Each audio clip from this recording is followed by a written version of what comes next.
In the second season of The White Lotus, there is a peculiar scene when the heiress begins to doubt Greg's fidelity and calls in a tarot reader, a fortune teller.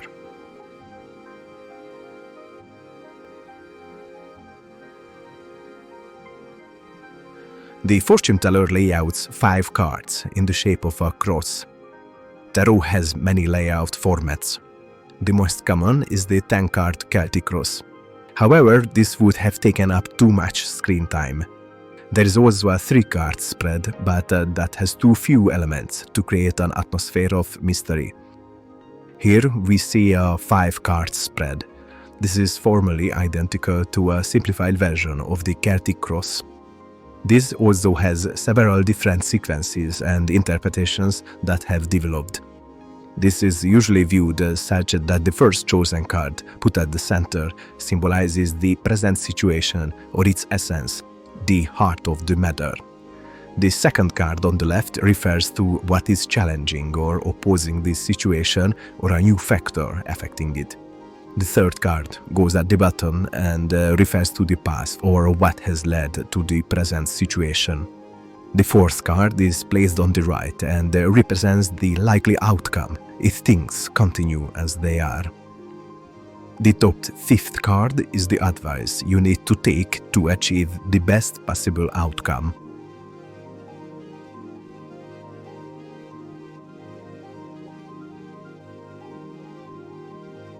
The fortune teller first lays down the cards face up, which suggests that either she is very good and the actual images don't distract her, or, as is often the case, she tries to force a story out of the cards, meaning that, whether intentionally or not, she wants to exploit her client's situation and emotional state.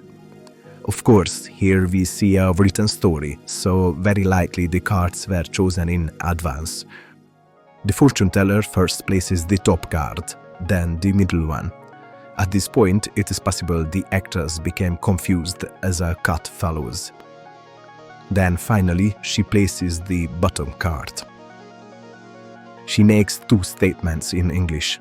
She interprets the devil card placed in the center as deceit, meaning that Greg is being deceitful.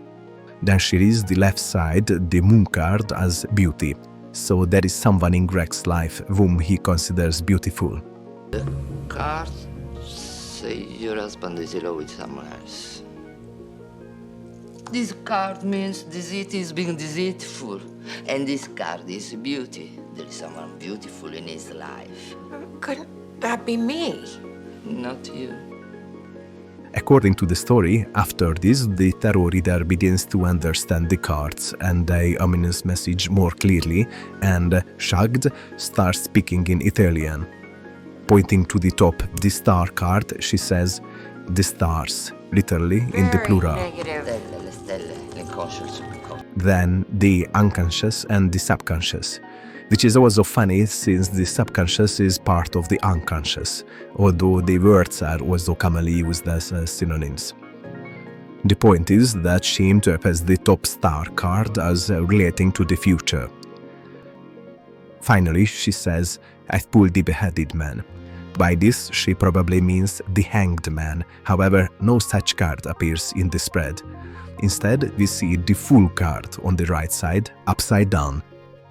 No, I don't want this. Le carte sono brutte. No, you gotta. After that, she corrects herself, saying that she pulled the Fool card and that it is dangerous. Pericoloso. È uscito il pazzo. Yeah. È uscito il pazzo. They're con artists.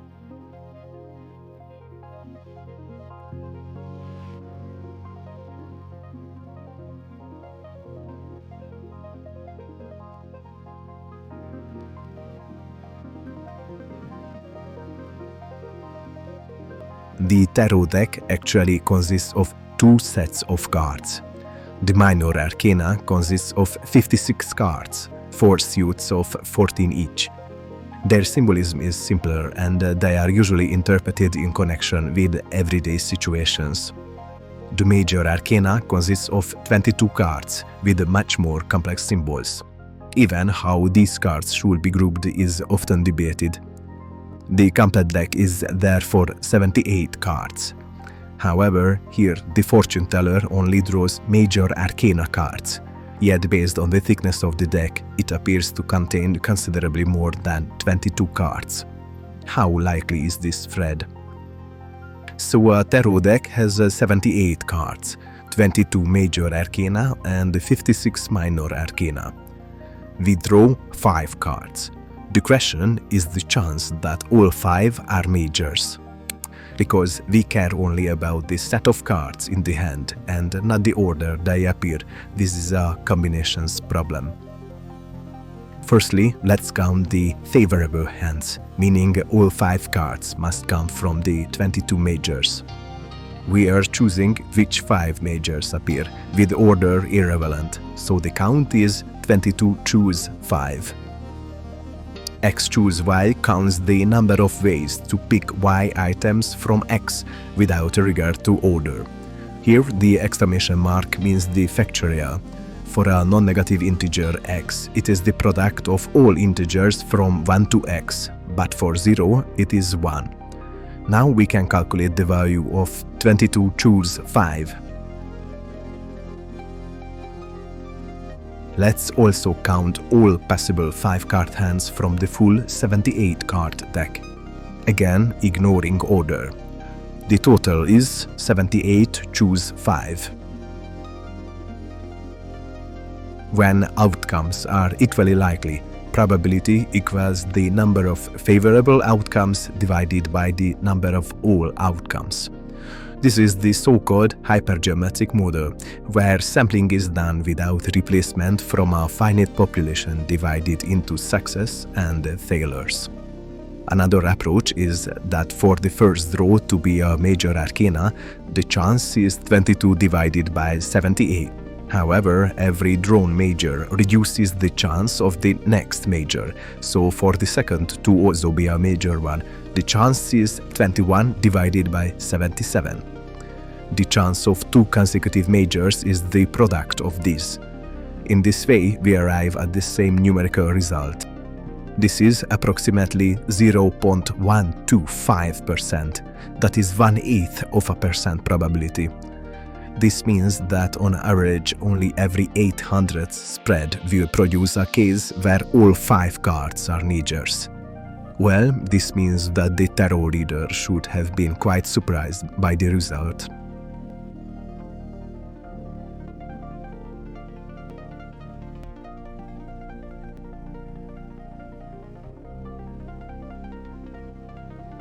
In the story, according to the tarot reader's interpretation, the central devil card represents deceit, meaning Greg is deceitful.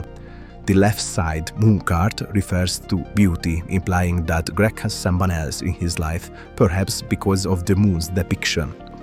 The top star card indicates approaching danger, perhaps because of the water before the female figure. The fool, placed here upside down, means the Greg is the source of the danger. The inverted figure perhaps also alludes to falling. The fortune teller even says that the heiress's madness will cause her own death. I can't believe I paid for this because this is just really... La pazzia ti porterà al suicidio. You are so negative. If someone who knows tarot had deliberately selected the cards, then perhaps the death card would have appeared. The lover's card would also have been an obvious choice. It shows a man between 2 women. He is instinctively drawn to the woman on the right, depicted as more beautiful, while Cupid's arrow, symbolizing a force beyond human understanding, also points toward her. The woman on the left, portrayed as grounded and as the man's true soulmate, tries to hold him back. This would also coincide with the hotel's theme, with infidelity. The inclusion of the Tower card would also have been logical, as it can signify both the loss of a privileged position and a fall. Or the Wheel of Fortune card could have been included, which symbolizes fortune's reversal. The left side monkey is about to fall into the depths. This would represent the heiress, while the right side monkey, Greg, is rising to the top of the world.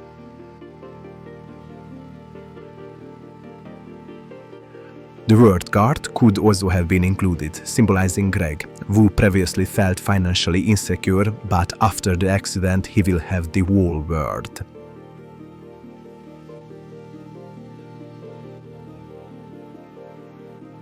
We can take an approach where we don't interpret the spread as a charlatan tarot reader trying to read a simplified Celtic cross. Only the cross shape would suggest this, but neither the order nor the method of interpretation would correspond to it. We can also disregard the fortune teller's interpretation since it merely mixes different concepts together, except for the brief summary delivered in Italian. Alternatively, we can view the spread itself as a work of art. In that case, it presents an intriguing picture of the heiress's situation.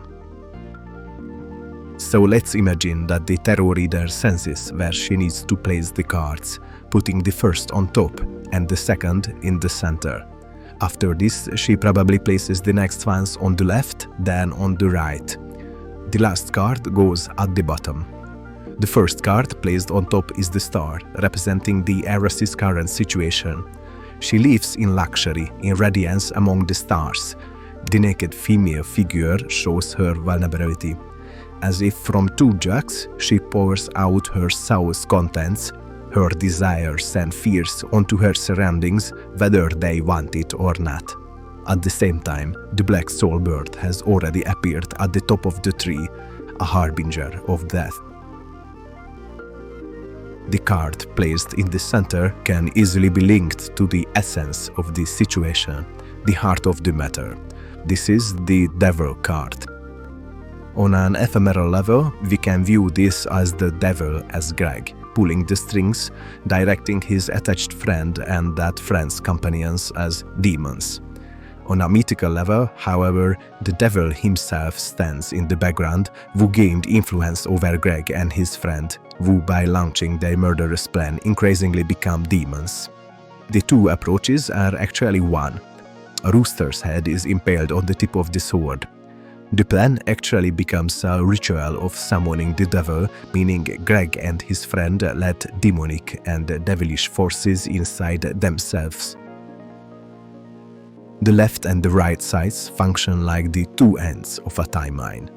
Here the left side seems to refer to the near future's situation. The crab can represent the heiress, trapped in hot water, surrounded by forces she can't escape. All of this happens in the palazzo, which the two bastions refer to. The card itself depicts the other world, whose gate is guarded by two dogs that won't let anyone pass until boiling in a source of negative emotions. Such emotions cannot pass through the gate, only if the soul can move beyond them, can let them go. Here, the palazzo is the underworld, the dwelling place of demons, where they have imprisoned the heiress. The two dogs, the guards, prevent the woman from passing beyond the gate to freedom. The right side card is the Fool, placed upside down. This simultaneously symbolizes the crazy heiress, who is about to fall.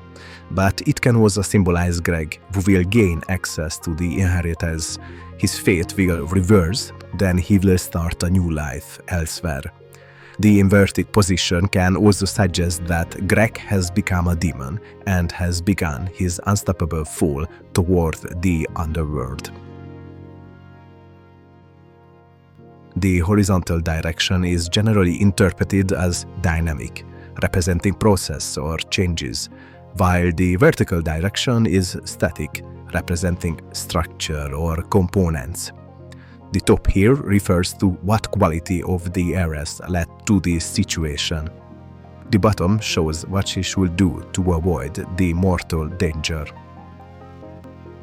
It's interesting that the center and bottom cards are very similar. In both, there is a figure in the center. The devil directs the two demons on his sides as his tools to achieve his goal. The chariot driver tries to turn the two horses, pulling in different directions toward his own goal. This card is generally about control, often about self-control, but in any case about the necessity of greater attention and more precise action. The devil's influence took hold in Greg and his friends' souls, and they became the devil's agents. Through them, as demons, the devil pulls the strings. According to the chariot cards lesson, the heiress could only defend against this if she strengthened her self-discipline, could react with greater attention and more decisive actions. To do this, however, she would have to transcend her entire former self on an almost impossible scale. At the last moment, she does try, but the luck that had always accompanied her now abandons her, and her inability to adapt leads to an accident causing her death.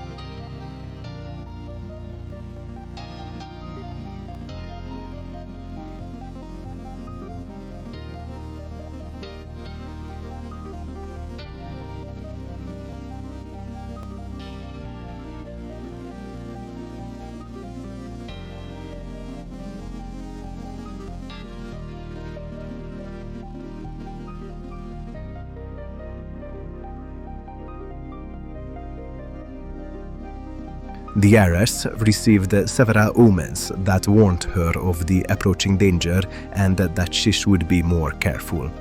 In the scene with the tarot reader, we can also see that the heiress doesn't really want to acknowledge the unfavorable news. Although the fortune teller begins to speak in Italian out of shock, the heiress immediately tries to distance herself from the unpleasant news. If something isn't reassuring to her, then, in her view, it cannot be true. The cards taught her everything, she just refused to believe them. All of this shows that she neither understands the situation nor wants to. She simply isn't used to facing such things. All of this shows that she neither understands the situation nor wants to. She simply isn't used to facing such things. Unfortunately, her luck runs out at the last moment, and she becomes the victim of a stupid accident.